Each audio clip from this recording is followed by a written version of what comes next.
والعاقبة للمتقين. الصلاة والسلام على سيد الأنبياء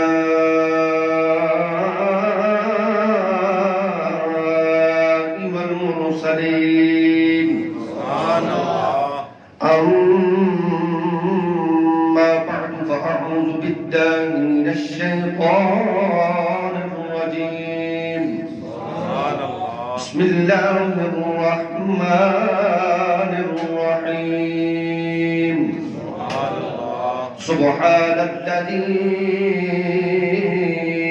أسرى بعبده ليلا من المسجد الحرام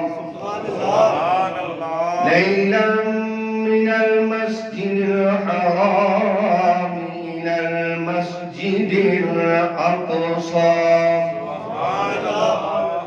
إلى المسجد الأقصى الذي باركنا حوله لنريه من آياتنا. إنه هو السميع البصير. صدق الله مولانا العظيم وبلغنا رسوله النبي الكريم الأمين ونحن على ذلك لمن الشاهدين والشاكرين والحمد لله رب العالمين. إن الله وملائكته يصلون على النبي يا أيها الذين آمنوا صلوا عليه وسلموا تسليما. وہی زبان قبول کریں. الصلاة والسلام علیک یا سیدی یا رسول اللہ وعلى آلک واصحابک یا نور اللہ. الصلاة والسلام علیک یا سیدی یا رسول اللہ وعلى آلک واصحابک یا خاتم النبیین. الصلاة والسلام علیک یا سیدی یا رسول اللہ وعلى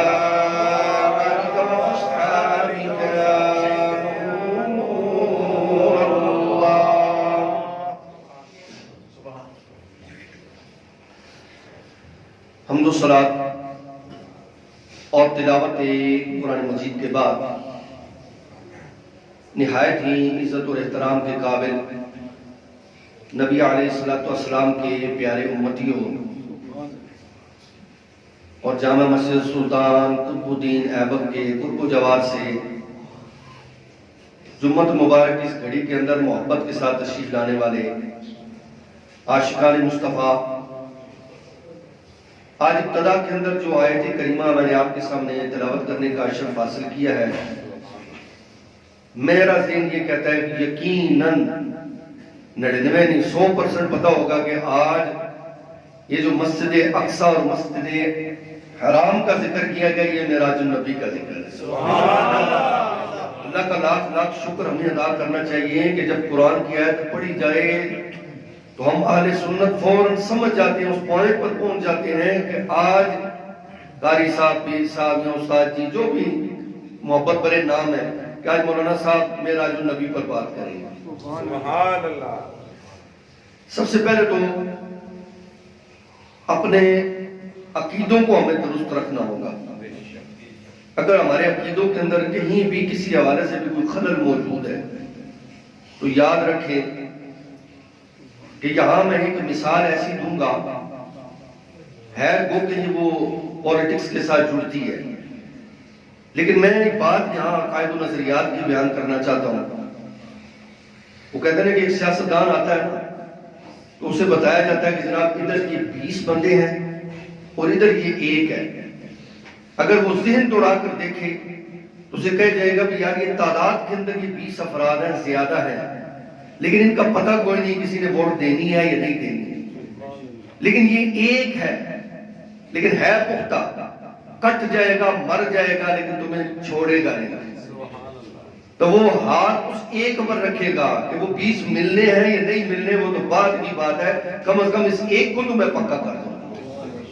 تو یہی مثال میں آج امت محمدیہ کو معراج النبی صلی اللہ علیہ وآلہ وسلم کے اس موضوع پر اسی مثال سے ابتدا کرتے ہوئے کہ اللہ اور اس کے رسول کے ساتھ اس ایک بندے والا معاملہ کریں کہ ہم کہتے ہیں ہم اللہ بھی رہ جائے، اللہ کو بھی راضی کر لیں تو ساتھ ساتھ شیطان کو بھی راضی کرتے رہے، اس طرح بات نہیں بنے گی۔ اور یہاں دیکھیں کہ ایک سوال کیا جاتا ہے خاص طور پر نوجوانوں کے ذہنوں کے اندر۔ میں نے مختلف کتابیں پڑھی ہیں، میں نہیں کہتا کہ اس مکتبہ فکر کی چھوڑ دیں، میں ایک بات کر رہا ہوں کہ جی حقیقت کے اندر جو معراج کی رات کا جو واقعہ ہے وہ صرف خواب کا سارا منظر ہے۔ اور یہاں ذہن کے اندر میں اسی بات کے ساتھ ترجمہ بعد میں سناؤں گا کہ نبی علیہ السلام نے معراج النبی سے پہلے معراج کی رات جو آپ کو اللہ رب العزت نے اپنا دیدار بنفس نفیس سامنے جب کرایا تو اس سے پہلے 34 مرتبہ اللہ رب العزت نے خواب کے اندر حضور صلی اللہ علیہ وسلم کو زیارت کروا چکا ہے۔ سبحان اللہ۔ خواب کی بات ہوئی تو خواب کے اندر حضور تاجدار کائنات صلی اللہ علیہ وآلہ وسلم کو جب اللہ رب العزت کی زیارت نصیب ہوئی تو یقین سے عین الیقین، ایک بات ہے کہ دیکھی ہوئی، یہاں سے کوئی بندہ جاتا ہے جناب، ایک میں مثال دے رہا ہوں کہ جناب ہمارے وہ قاری نذیر صاحب کے بیٹے ہیں، چلو تھوڑا بیان کرتے ہیں، اچھا کرتے ہیں، لیکن بڑی پیاری بات کرتے ہیں، تو اس بندے کو وہاں تجسس ہو جائے گا، نہیں یار میں پہلے دیکھوں سنوں پھر میں اس پر کوئی کمنٹس ظاہر کروں گا، میں کو اپنے تاثرات پیش کروں گا۔ جب وہ بندہ آتا ہے جمعہ مبارک اندر سنتا ہے، سننے کے بعد وہ پھر اپنی رائے قائم کرے گا، ٹھیک ہے بہت اچھا ہے چل رہا ہے۔ یہی مثال یہاں ہے کہ 34 مرتبہ اللہ رب العزت نے خواب کے اندر تاجدار کائنات صلی اللہ علیہ وآلہ وسلم کو اپنی زیارت بھی کروائی، پیغام بھی دیا۔ جب لوگوں کے ظلم و ستم بڑھ گئے، تاجدار کائنات صلی اللہ علیہ وآلہ وسلم پر مکہ کی سرزمین تنگ کر دی گئی تو میرے تاجدار علیہ السلام غمگین تھے۔ اس رات کے اندر اللہ رب العزت نے فرمایا جاؤ جبریل میرے محبوب پریشان ہے اسے میرے پاس لے آؤ۔ سبحان اللہ۔ لیکن ایک مقام ایسا بھی آیا سدرۃ المنتہا جس کا ذکر قرآن پاک کے اندر سورہ نجم 27ویں پارے کے اندر ذکر فرمایا کہ وہاں جا کر حضرت جبریل امین کے طاقت رک جاتی ہے، اس سے آگے حضور صلی اللہ علیہ وسلم خود جاتے ہیں۔ سبحان اللہ۔ اور جو یہ کہتے ہیں کہ جی حقیقت کے اندر یہاں دوسرا سوال کہ تمام انبیاء سے یہ سوال کیا گیا کہ آپ نے اللہ کی زیارت کی ہے؟ ہر ایک نے یہی جواب دیا نہیں، صرف پیغام ملا ہے۔ ایک آواز آتی تھی، وہ آواز فرشتہ جبریل علیہ السلام کی تھی۔ اس آواز کو سن کر ہم اپنا پیغام کائنات انسانی کی طرف، انہیں سدھارنے کی طرف، انہیں بدلنے کی طرف، بت پرستی سے ہٹانے کی طرف لگا دیتے تھے۔ لیکن جب باری آئی حضرت سیدنا موسیٰ علیہ السلام کلیم اللہ، ان کو کلیم اللہ اس لیے کہا جاتا ہے کہ وہ کوطور کی پہاڑی پر گئے، وہاں انہوں نے آواز فرشتہ حضرت جبریل کی نہیں سنی، اللہ رب العزت کی آواز سنی۔ سبحان اللہ۔ انہوں نے کہا لن ترانی، اے میرے مالک مجھے اپنی زیارت کروا، میں تجھے دیکھنا چاہتا ہوں۔ تو جواب آیا اے موسیٰ تو دیکھ نہیں سکتا، یہ نہیں کہ میں تجھے دکھا نہیں سکتا، اپنا تجلیات دکھا نہیں سکتا، کہا تو وہ بوجھ برداشت نہیں کر سکتا، یہ میں نے اپنی زیارتیں، یہ اپنی طاقت کا سارا عالم اس پیارے محبوب علیہ السلام کے لیے بچا کر رکھا ہوا ہے جس کے لیے میں نے ساری کی ساری کائنات بنائی۔ وہ التجائیں کتنی مرتبہ کی تھی؟ 9 مرتبہ۔ کتنی مرتبہ؟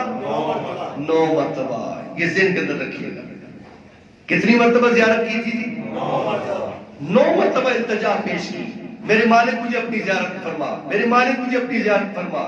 لیکن جب باری تاجدار کائنات کی آئی، آپ سے پوچھا گیا یا رسول اللہ صلی اللہ علیہ وسلم آپ نے اللہ رب العزت کی زیارت کی ہے؟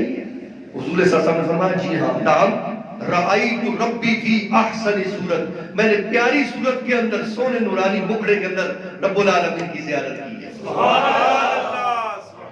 تو پتہ چلا کہ 9 مرتبہ التجا کی حضرت سیدنا موسیٰ علیہ السلام، اس التجا کو ریکارڈ رکھا گیا، سیو رکھا گیا۔ لیکن جب معراج کی رات نبی علیہ السلام آسمان پر سیروں کے لیے جاتے ہیں، اللہ رب العزت کے حکم، اور کہیں بھی حضور صلی اللہ علیہ وسلم نے یہ نہیں فرمایا کہ میں گیا، یہ نہیں فرمایا کہ میں گیا، جب بھی فرمایا سبحان الذی اسری بعبدہ، پاک ہے وہ ذات جو اپنے بندے کو لے گیا. سبحان اللہ. کبھی بھی تاجدار کائنات نے یہ نہیں فرمایا کہ میں گیا، وہ پھر میں آ جاتی ہے. حضور نے فرمایا مجھے نہیں معلوم، یہ رب کا قرآن ہے. اب رب العالمین نے کیا فرمایا ہے؟ اے صحابہ جان لو میں گیا نہیں، مجھے لے جایا گیا. سبحان اللہ. اور یہاں ایک اور بات، اب کیا کریں کہ اس امت کے اندر یہ بھی چیزیں ایڈ ہو گئی، اور نوجوانوں کو خاص طور پر، اور یہ ویڈیو کا اور کوئی مقصد نہیں ہوتا. اس کا مقصد یہ ہوتا ہے کہ یار جو محبت والے ہیں کسی بھی حوالے سے جب وہ گفتگو سنیں، ان کے ذہن کے اندر وہ وہاں سے وہ نکالے آج کی چیزیں سہولتیں موجود ہیں، آنے والے وقتوں کے اندر اور کام آگے جائے گا. انگریز کی چال سے انگریز کو ہی کاٹ کر رکھ دو، کافر کی چال سے کافر کو کاٹ کر رکھ دو. ارے تم کہتے تھے کہ امت محمدیہ کو ہم خراب کریں گے، اللہ رب العزت نے اسی چیز کے ساتھ، سائنس کے ساتھ اسلام کو پھر فتح عطا فرما. سبحان اللہ. اور حضور تاجدار کائنات صلی اللہ علیہ وسلم جب معراج کی رات تشریف لے گئے، وہ 9 التجا والا واقعہ ذہن کے اندر رکھیں. جب گئے تھے 2 مہینوں کے روزے 50 نمازیں لے کر آ جاتے. اب یہاں پر ایک مثال یہ بھی دے دوں، جو کہتے ہیں نا صرف اللہ اللہ کی بات کر، تو میں کہتا ہوں بھائی ٹھیک ہے اللہ کی بات کرنی ہے، تو اللہ رب العزت نے آپ کو 2 مہینوں کے روزے دیے، مہینے کی تم رکھتے نہیں، 2 مہینوں کے تم نے کھا کر 5 نمازیں ہم سے پڑھی نہیں جاتی، 50 نمازیں ہم نے کہاں سے پڑھنی پڑی. یہ محبوب علیہ السلام کی نسبت کا عمل ہے کہ پڑھتے تم 5 ہو، ثواب تمہیں 50 کا ملتا ہے. سبحان اللہ. رکھتے تم 1 مہینے کے روزے ہو، ثواب تمہیں 2 مہینوں کا ملتا ہے. سبحان اللہ. اور ثواب کا تو عالم ہی کوئی نہیں ہے. اس جہاں کے اندر قطرے قطرے سے سمندر، اور سمندروں سے پھر کیا انسان بنے گا، وہاں انسان کو جا کر پتہ چلے گا. کاش کہ مجھے پتہ چل جاتا. وہاں فرشتے اٹھا کر ویڈیو سامنے رکھتے نہیں، یہ بات سنی نہیں تھی، یہ فلاں سے سنی نہیں تھی، یہ فلاں سے نہیں سنی تھی. اس وقت کی پریشانی سے بہتر ہے آج رائے راست پر آ جاؤ. 9 مرتبہ التجا کی سیدنا موسیٰ علیہ السلام نے، لیکن جب حضور تاجدار کائنات 50 نمازیں اور 2 مہینوں کے روزے لے کر یا 6 مہینوں کے روزے لے کر جب آسمان سے نیچے تشریف لا رہے تھے، تو ایک ہی مرتبہ ہو جاتا تھا. ایک ہی مرتبہ حضور علیہ السلام تشریف لاتے ہیں، سیدنا موسیٰ علیہ السلام درمیان میں وسیلہ بنتے، حضور واپس جاتے، 45 واپس رکھ آتے، 5 لے کر آ جاتے. لیکن اس میں راز کیا تھا؟ ادھر حضرت موسیٰ علیہ السلام کو فرمایا موسیٰ جانتا ہے اور یاد ہے تو نے کہا تھا مجھے اپنی زیارت کروا، آج میں نے وہ زیارت اپنے محبوب کو کروا دی ہے. ہر مرتبہ 5 نمازیں کم کر کر بھیجوں گا، اپنی تجلیات الہیہ کا بڑا بولتا ثبوت تمہارے سامنے لے کر آؤں گا. ہر مرتبہ تو محمد کریم کو واپس بھیج دینا، تیری وہ 9 التجائیں بھی پوری ہو جائے گی، تجھے زیارت بھی نصیب ہو جائے گی. اب اندازہ کرو کہ جو کہتے ہیں کہ جی اللہ تو اللہ کے ساتھ جو شریک ٹھہرا ہے وہ تو اسلام کی نفی کر رہا ہے. ہم اللہ کے ساتھ شریک نہیں ٹھہرا رہے، ہم اللہ رب العزت کا وہ ایک خوبصورت عمل بتا رہے ہیں جو اللہ رب العزت نے 34 مرتبہ خواب کے اندر اور 35 مرتبہ معراج کی رات محبوب کریم علیہ السلام کو بلا کر اپنی زیارت دے کر اور طاقت عطا فرمایا. اب یہ اگلا پوائنٹ، وہ جی اصل میں حضرت سیدنا جبریل علیہ السلام کے اوپر ان کو ملنے کے لیے گئے. یہ بھی ایک سوچنے والی بات ہے. مجھے تو یہ بات جب وہ جس کی بھی تھی پڑھی یا سنی ہے تو مجھے مسکراہٹ بھی آئی. میں نے کہا آج کل کا جو دور جا رہا ہے اس کے اندر روٹی کو چوچی کوئی نہیں کہتا ہے، سارا انہوں پتا ہے. الحمدللہ. ہاں وہ بات الگ ہے کہ جو حق کو چھپائے اور جو حق کو بیان کرے، سب کو پتا ہے یہ وہی حضرت سیدنا جبریل علیہ السلام. اور تاریخ کے اندر آپ کو پتا ہے حضرت جبریل علیہ السلام نے حضور علیہ السلام کے ساتھ کتنی ملاقاتیں کی. تاریخ اٹھا کر پڑھیں، 24,000 مرتبہ حضرت جبریل امین حضور تاجدار کائنات کے پاس آئے ہیں. سبحان اللہ. ایک دو نہیں، مختلف کتابوں کے اندر لکھا ہوا ہے 24,000 مرتبہ. اور جہاں جا کر حضرت جبریل علیہ السلام کی طاقت ختم ہو جاتی ہے سدرۃ المنتہا پر، حضور تاجدار کائنات اس سے بھی آگے تشریف لے جاتے ہیں. تو جبریل علیہ السلام کی تو یہاں بات ہی نہ کرو. ما زاغ البصر وما طغى، سورہ نجم کی ترجمہ خود اٹھا کر دیکھ دیجئے گا. خوب ٹکٹکی باندھ کر دیکھا. بھئی جبریل ہی کو دیکھنا تھا تو وہ تو آگے کئی مرتبہ دیکھا، تو یہاں ہی بیان کیوں کیا گیا؟ اس سے پتہ چلا یہاں حضرت جبریل علیہ السلام کی بات نہیں ہو رہی، یہاں اللہ رب العزت کی اور محمد کریم علیہ السلام کی بات ہو رہی ہے. آب قوسین کی بات ہو رہی ہے. 2 کوس کا فاصلہ رہ گیا. اور پھر دیکھیے حضور صلی اللہ علیہ وسلم کی معراج یہ 2 طرح کی ہے. 2 طرح کی معراج ہے. ایک ہے جسمانی معراج، ایک ہے روحانی معراج. جسمانی معراج حضور صلی اللہ علیہ وسلم کو 1 مرتبہ ہوئی اور روحانی معراج 34 مرتبہ ہوئی. اور وہ روحانی جو معراج ہوتی ہے نا، اس کا بھی اکثریت کے ساتھ حضور غوث اعظم سرکار کا طریقہ کار تھا. آپ اپنی مجلس کے اندر بیٹھتے تھے اور اپنے مریدین کو کیا فرمایا کرتے تھے؟ بھائی گنبد خضرا کی زیارت کر دی ہے، سارے خوش ہو جایا کرتے تھے. فرماتے تھے آنکھ بند کرو، تصوراتی دنیا کے اندر حضور کے روزے کے سامنے چلے جاؤ. سبحان اللہ. وہ ظاہری طور پر آنکھ بند کرتے تھے، آنکھوں کے آگے اندھیرا ہوتا تھا، سامنے حضور کا روزہ نظر آ جاتا.